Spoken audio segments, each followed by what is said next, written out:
Hi there, Knolly Williams here. You know, I travel all across the country teaching agents how to get more listings. I took over 1,000 listings my first 10 years in the business, and now I've dedicated my career to teaching other agents how to duplicate that success. I want to thank Toya Stevenson with KW Atlanta Classic, and thank you, Toya, because you are the motivation for me putting this training together. Now, I've got an email here from Toya. And here's the question. Actually, Toya is a dynamic team leader at KW Atlanta Classic, and what she wants to do, she's got a top 20 agent mastermind.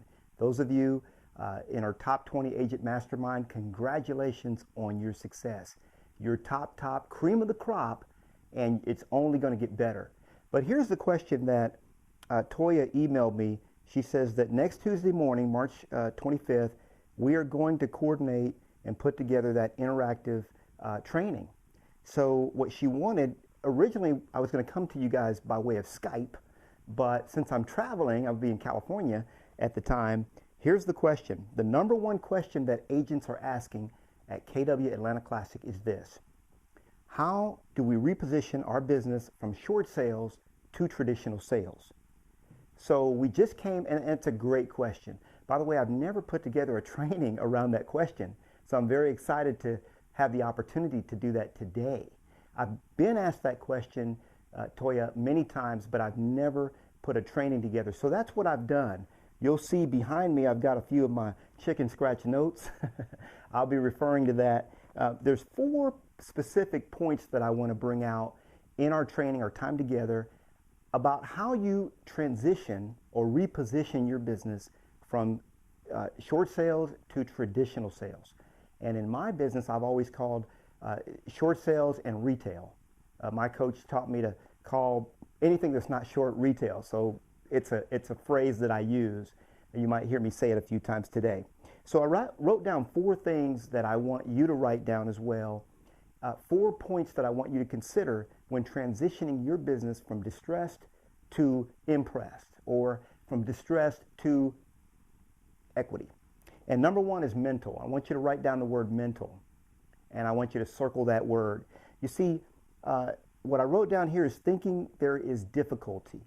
Really, when you transition your business from short sales to retail or short sales to traditional, it requires a shifting in the way, or a shift in the way that you think. You have to shift your attitude, shift your mentality. We all know that 90% of success is mental anyway. You guys already know that because you're very successful. You're in the top 20. So you're successful already. But it really requires a shift to go from distressed to the new market of just retail, traditional. What I want you to understand is that thinking there is difficulty in making that transition is a self-limiting belief.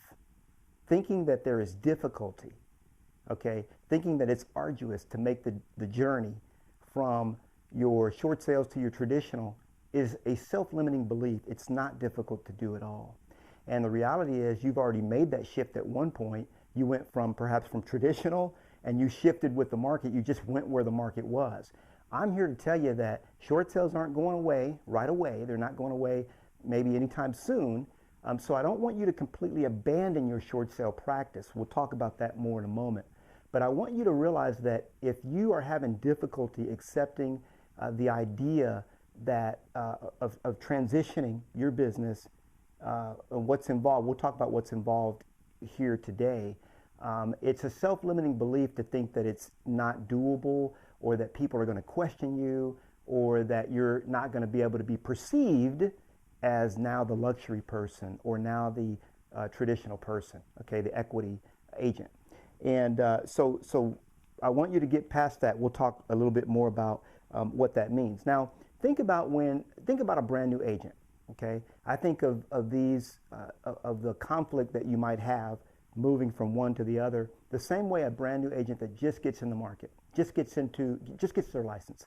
Now, I can tell you this, before I got my real estate license, I read Millionaire Real Estate Agent by Gary Keller, and it changed my entire life.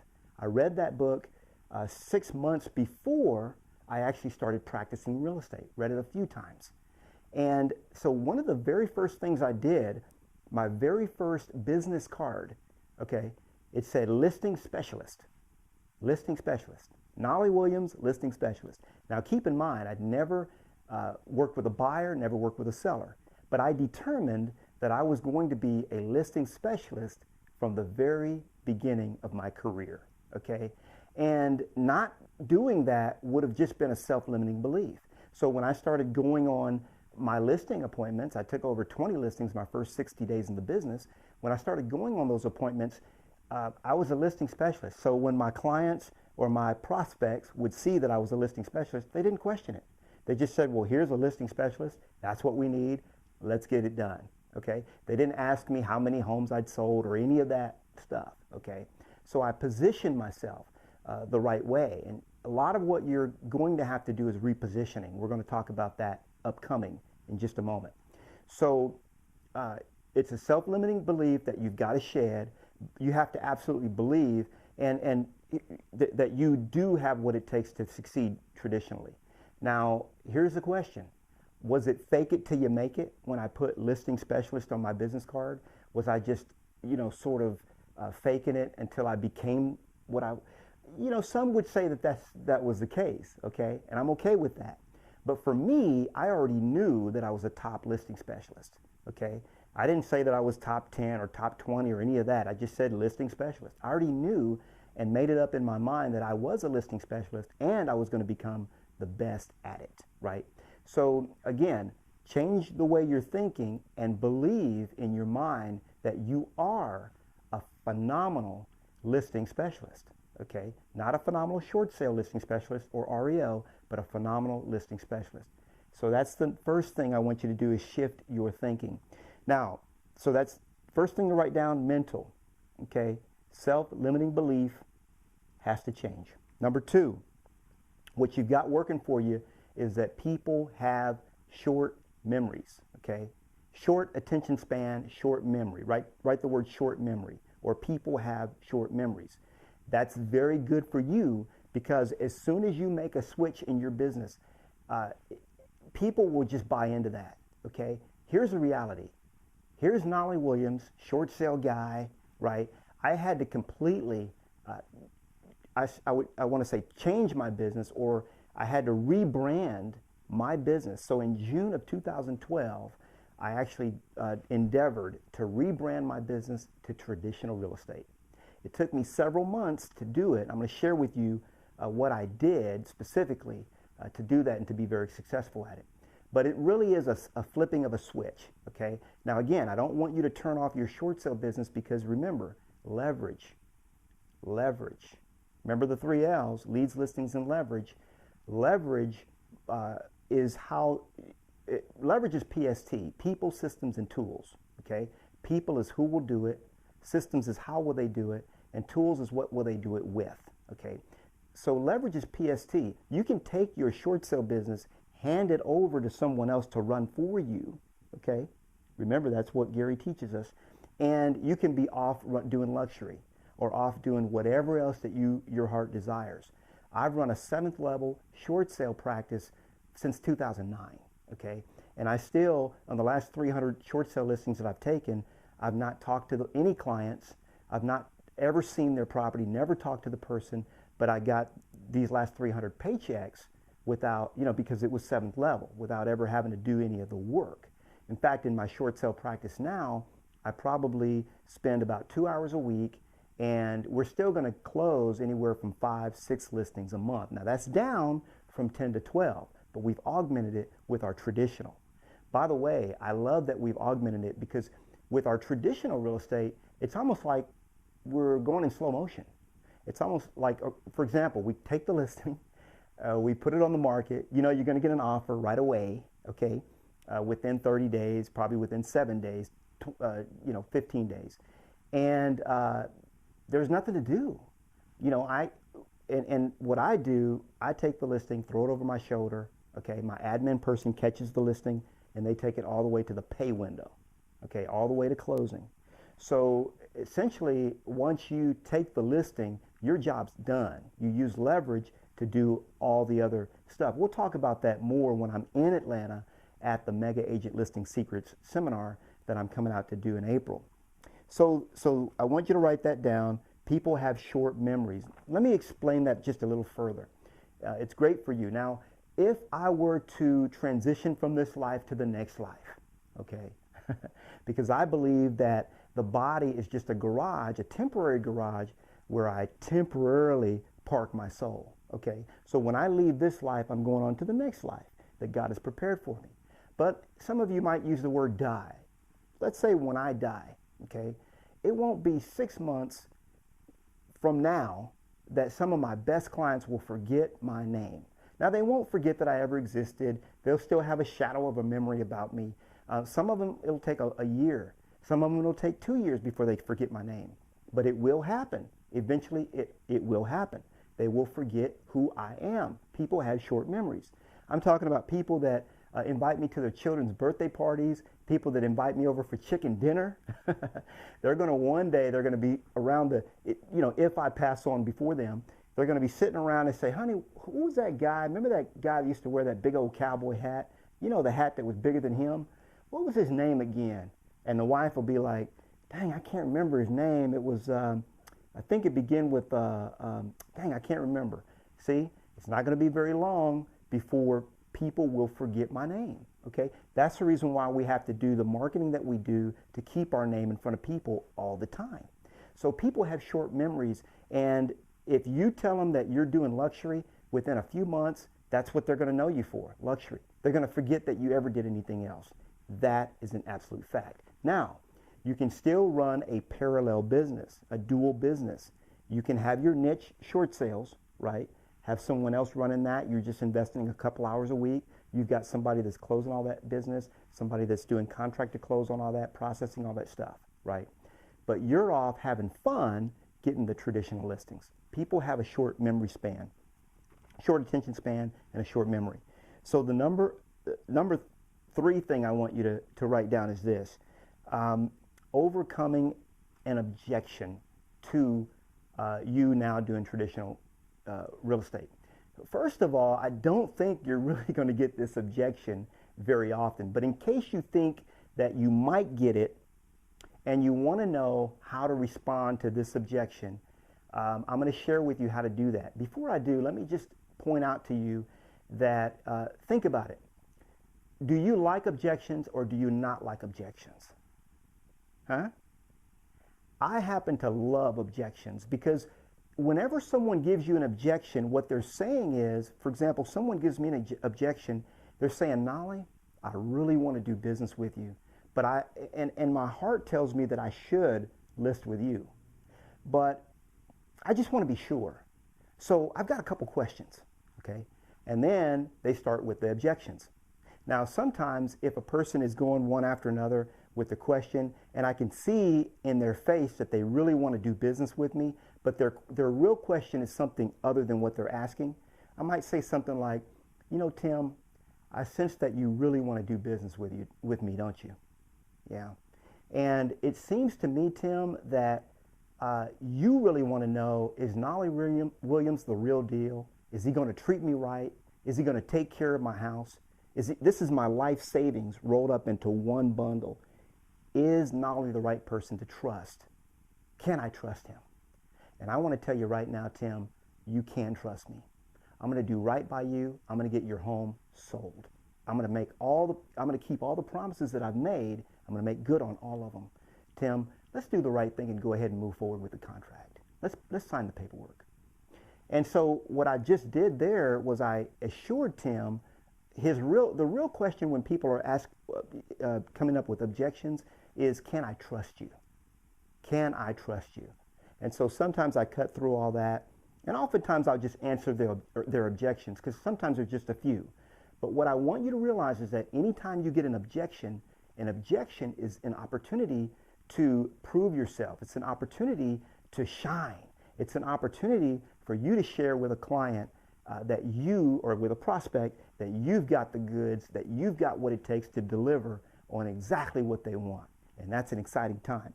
So objection. Okay, so here's an objection.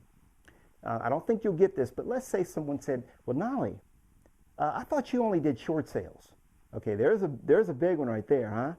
Knolly, wait a minute, I thought you only did short sales. Well, you know, Tim, I'm so glad you noticed that I did short sales. You know, Tim, that bad time that we just went through started around 2007, and it's still going on for some people. You know, that bad economy that we just went through? I stepped in and I wanted to help during that tough time. I wanted to clean up that mess.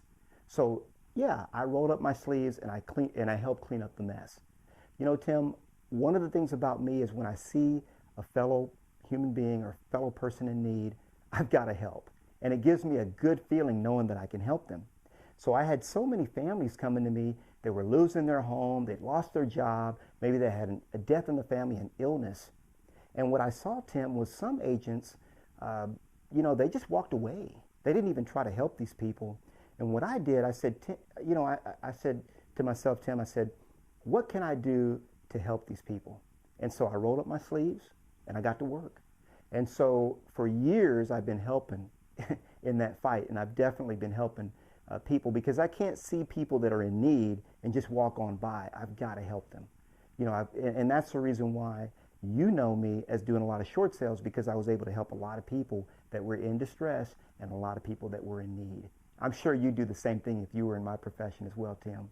But for your property, we're not even going to need anything like that. What I recommend is to run your listing through my luxury division. Let me share with you how that works.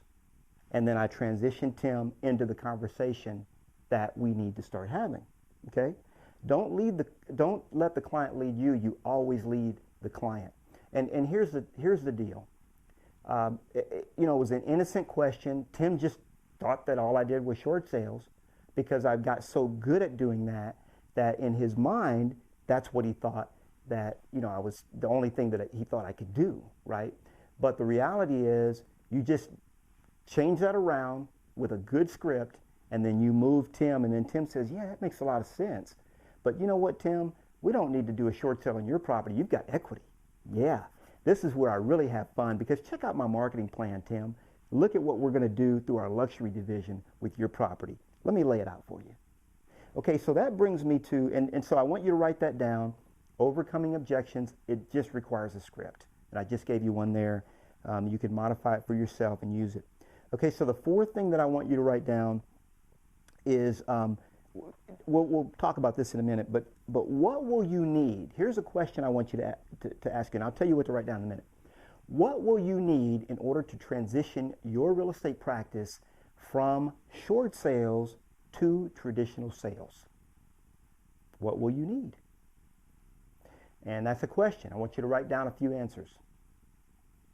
What will you need to transition your business from short sales to traditional, or from distressed REO, foreclosure, to traditional? And you might say, Knolly, I need training. Well, that's true. You need training. And I'm excited that Keller Williams offers a lot of great training. You know, we've got Bold, we've got Ignite, we've got Seller Mastery, we've got my training, which is Mega Agent Listing Secrets class, a 3-hour training on nothing but listings. So yeah, you absolutely need training. First you learn, and then you earn. But let's assume that you guys are already in the top 20. You already know what to say when you get in front of a seller, right? You already know how to turn on the switch and make it happen, and get that seller to trust you, to like you, and want to do business with you. So the question is this. Here it is right here. What will you need in order to succeed? And let me give you an analogy. Let's say, for example, I'm into flooring. Okay, I'm Knolly Williams, the flooring guy, and all I do for, let's say, for the last 6 years, all I've ever done is carpet. Okay, I might even have carpet in my domain name. I may have carpet in my email address. So people know me as the carpet guy. Okay, I do carpet, right? But really, in a bigger sense, I do flooring, right? So now I want to transition from doing carpet, to doing tile. Now, am I going to give up my carpet business? No, because that is still a business that will sustain and keep me alive and pay some bills and continue to go, you know, keep running on. But now I bring Matthew in. Matthew's now running my carpet division while I start a tile division. Now, I already know how to do flooring, right? So what will I need in order to switch from carpet to tile? Well, number one, I'm going to need training. You already know that. We already said that, okay? But let's say I already know how to do tile, but you know, I already know how to do it. I did it in the past, but I just decided for these last 7 years to switch to carpet because that was what was big. Now I want to get back into tile again. So what I'm going to need is this word right here. Hopefully you can see it. It's highlighted for you. I'm going to need, I know I didn't show it to you very long. I'm going to need tools. I'm going to need tools. You're going to need different tools for, to work with. It's a matter of fact.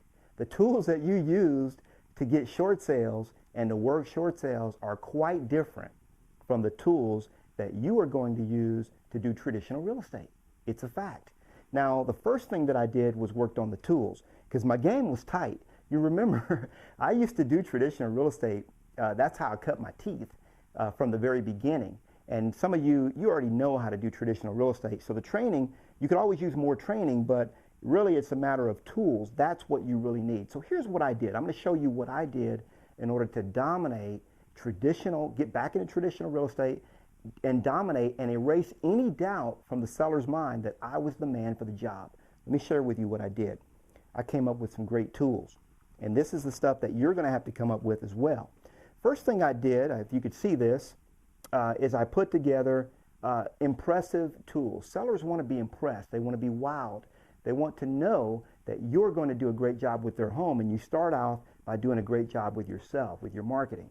And so I came up with a little folder here. It's got the Knolly team on the back, Keller Williams, and my phone number and all that, QR code and all that.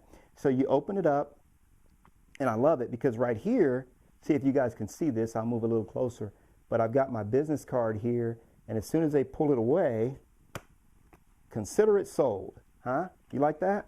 Yeah, so so I came up with this little folder here, and the whole key is okay, everybody that's in the room, you want to outdo the guy that's sitting next to you, the gal that's sitting next to you, right? So what I came up with was my pre-listing packet, okay? So I want you to write down, there's 3 tools, I want you to write down pre-listing packet. You've got to have one.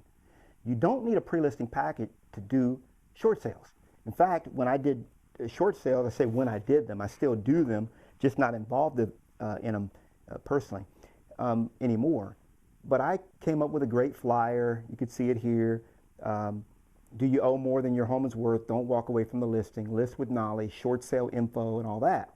And then I had a short sale 101, and I had the top questions that sellers would ask me regarding doing a short sale. Now, this is not a tool that I can use in my traditional business. That's gone, right? So we're going to get rid of that. We're going to replace that with some tools that you can use today in your real estate practice.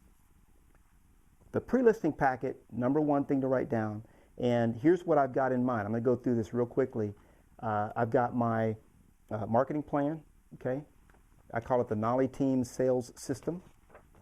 On the back of that, I've got testimonials from sellers that have listed with me and had success. These are traditional sellers that have listed with me and had success, okay? Top 10 reasons to trust the sale of your home to the Knolly team, okay? I'm going to give them no reason for doubt about why they should trust me with getting their home sold. The second thing, the other part is, and I'm going to share with you, this is kind of a marketing page where it markets a book that I wrote. I'm going to share with you about that in a moment. The other page is the top 4 reasons homes don't sell. Now, this is real popular with withdrawn listings or expired listings, depending on what you call them in your area. Expired listings that are no longer on the market, no longer represented by an agent. I share with them, and even folks that haven't been on the market, I share with them the top 4 reasons that homes don't sell, okay? And there really are only 4, and it's poor marketing, bad photos, you had a lousy agent, or price. And I'll say, Tim, you know, there's only 4 reasons that I've identified in my career selling over 1,000 houses that homes don't sell. Which of these 4, Tim, do you think you experienced with your list, you know, when your home was on the market? And Tim's going to look at it and say, oh, I didn't have this and I didn't have, he's going to go through all that. And then I'm going to say, Tim, I'm going to guarantee you that I'm not going to duplicate those mistakes. I'm going to make sure you have all of this going for you when you list with me. So what I've identified for Tim is that I understand why homes don't sell, and I'm not going to let that happen to him, right? On the back of this is a clever piece here. This is my favorite piece, and this is the top 10 questions you must ask any agent before you list your home, okay? Now, obviously, I've got the questions here, and I've written these questions to my advantage, right? Because I'm the one doing the, putting the test together. So I'll ask Tim. Tim will say something to me like, well, Knolly, I'm interviewing agents. Oh, great, Tim, I'm glad you're interviewing agents. How many agents are you considering interviewing? Well, I think I'll probably interview 3 or 4. That's what Tim tells me. I say, Tim, I love that strategy. Now, let me ask you this, Tim. What criteria are you using to pick the agent that you're going to hire to sell your house? And Tim says, what do you mean? What criteria? I say, well, specifically, what questions are you asking them? Because, like, for example, where you work, Tim, or in your line of work, when they hired you to work for them, they had very specific questions during the interview process. And what I've found, Tim, is that there are very specific questions that you absolutely have to ask a listing agent or a real estate agent before you even invite them into your home. You don't even want them to step foot. They shouldn't even be ringing your doorbell without you knowing the answers to these 10 questions. Tim, would you mind if I send you a copy of that questionnaire? That way you can go ahead and ask these questions to the agents that you're thinking about interviewing before you even invite them out to your home. Would that be okay? Do you think, Tim, that would be a tool that would be very, very helpful for you? And Tim says, sure. And I say, Tim, the reason I'm sharing this with you is because I work with real estate agents every single day. And I know what questions you should be asking in order to get success. Whether you choose me or not, you're free to use the resources the resource that I'm going to give you. And that's this right here. So it asks questions like, what percentage of the asking price do you average on your listing? And then it has Knolly's answer, the other agent's answer that they can write in, and then the correct answer, okay? And I say should be 96% or more. Did agent answer with the correct answer? Okay, yes or no? And so it goes all the way down the list with these kinds of questions. Do you have a team or do you work alone? How big is your team? That's the question that they're asking the other agent over the phone. Knolly has, in Knolly's answer, Knolly has a team of 9 members to serve you, right? And so the other one comes back and says, yeah, I have a team with 3 people. And then what's the correct answer? Should be a team of 5 or more members. They got that answer wrong. So again, you're going to actually change these questions. If your team is only 2 people or you don't have a team, you wouldn't even ask that question, okay? So here at the bottom, there's final scores, and they're going to calculate the total number of correct answers. Now, guess what? For some reason, Knolly, because it's my form, guess how many I got correct? I got 10 out of 10. And they can score the other agent and see how many answers they got correct, right? Now, any of these questions can be flipped around, turned around, but it's the top 10 questions that you ask. And you come up with the questions that you think are relative and relevant for your market and move forward with that. Now, the other thing I have in my pre-listing packet is the top 10 tips for preparing your home for sale. Sellers always want to know, what do I need to get my home ready for market? And so I've got 2 pages of the top 10, not the top 10, the top tips, just the top tips, period. I've got 2 pages worth of top tips of what I recommend. Now, you can actually use this and just highlight the things as you or your assistant walks through the house. You can highlight the specific things that are pertinent to their property. So it's a great tool as well. And then Knolly's top tips on showing your home. I want them to know how we expect them to conduct the showings, right? Now, this you're going to love. This is also part of the pre-listing packet. It's the homework, seller homework. I want the seller to tell me why their home or their house is special. House features that you've really enjoyed, type of person that you think would love your house. What are the features that you most like about the neighborhood, and how would you describe your house to a potential buyer? Now, sellers fill this out, okay? And generally, when here's another trick or tip, when I have Barbara, okay, my lead coordinator, gets the call, and she says, now, when Knolly comes out to your house, or if it's one of my listing managers, you know, when Nirav comes out to your house, or when Leanne comes out to your house, we want to make sure that you have the homework filled out. So if you wouldn't mind, go ahead and fill out the homework and go ahead and have 2 keys ready. Now guess what? When I walk in the door, or one of my listing managers walks in and they see the paperwork's already filled out and there's already 2 keys, guess what? You know what that means. We've already got the listing, right? So you give them homework that gets them excited about listing with you from the very beginning. The other cool thing about this is that with this particular homework assignment, now I can write the ad copy for their listing and they think it's brilliant. They're like, Knolly, how'd you come up with that great description?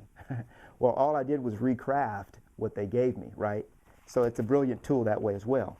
Now, the other piece of the homework is my home's upgrades. I want to know all the upgrades that they did with their house after they bought it, and approximate value of those upgrades, because I want to brag about that to any potential buyers that are thinking about this. And I want to shoot down my competition in a friendly way and say, yeah, but did you see the list of over 23,000 in upgrades that my house has versus the one that your buyer's thinking about getting?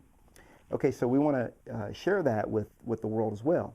And then I have them fill out the property information sheet for MLS. Now, most of you guys are familiar with just doing this yourself, but I came up with one that my listing manager could either do or that the homeowner could do, and that way, when homeowners do it, they don't leave out anything. Okay, they usually fill it out more completely than even you would. So that's the pre-listing packet. Write down pre-listing packet if you haven't already. That's the first thing. Now, when we send out our pre-listing packet, we've purchased these clear envelopes. You'll notice that it's see-through right here. And so we actually have what we call a seller's kit. We've got a document that goes right here. I don't have one of them right in front of me, but we've got a document that goes right in here. We call it a seller's kit. And then we slide the paperwork into the clear envelope so that when we drop it off or when we send it through the mail, they can see that documentation through the clear envelope. And it works really well when we send them a copy of the book. Let me show you that. So we slide that in there like that. And then let's say, for example, we had my book in there, then now they're really wanting to open that packet, right? So when we have our runner drop off the pre-listing package at the listing prior to me or one of my listing managers going out to the house, they get this and they're excited and eager to see what the contents are. We get these on Uline, uline.com. Uline.com has these clear envelopes. So after the pre-listing packet, what I did to go one step further was I came up. Now remember, we're talking tools, right? Forget about those short sale tools you've been using. You're talking traditional. You got to have tools. You got to impress sellers and get them to say, this is the guy. Erase any memory of them thinking that all you do is short sales, because you got all this stuff. They must have blinked because, or they just didn't see that you did so much else, right? So what I decided to do was sit down with a seller. Now, all of you have wanted to do this. Have you ever wanted to sit down and just be able to talk to a seller about everything involved with selling a home? You know, that's going to be a long conversation. So what I did was I came up with, I actually sat down. It took me 6 weeks, over 300 hours, and 13,000 words to come up with a book that I call Consider It Sold. This is the complete guide to successfully selling your home. Now, a lot of agents don't realize that these cost less than $2.85 to print, okay, just like you see it. And you can see the inside here. If you could see that, it's got pictures. You know, it's a typical book on the inside, but it's got QR codes and a lot of photos and a lot of information. So I've got chapters in here. It's got a map to my office, contact us information, and I've got chapters like deciding to sell, what goes into that decision-making process. How do you market your home for sale? What's my unique approach to doing that? And pricing your home for sale, getting your home ready for the market, Chapter 4, choosing the right agent. How do you go about that? Chapter 5. And Chapter 6 is handling showings. Chapter 7, how do you work with offers? And Chapter 8 is closing on the sale. So this actually leverages my time. Now, granted, it took a while to write, but now if you write your own book, it will leverage your time. For example, I just got the home listed. I say, now, Tim, we just signed the paperwork. Your house will be on the market very soon. So I want to make sure that you read Chapter 4, getting your home ready for the market. Now, let's fast forward a couple months later. Tim has a contract, or a month later, 15 days later in this market. we have a contract or an offer that comes in. I say, Tim, we just got an offer. I'm excited. I want you to go back and read chapter 7. Remember, I talked about offers and how we're going to work with any offer that comes in. I want you to read chapter 7, Tim. It's only about 6 pages.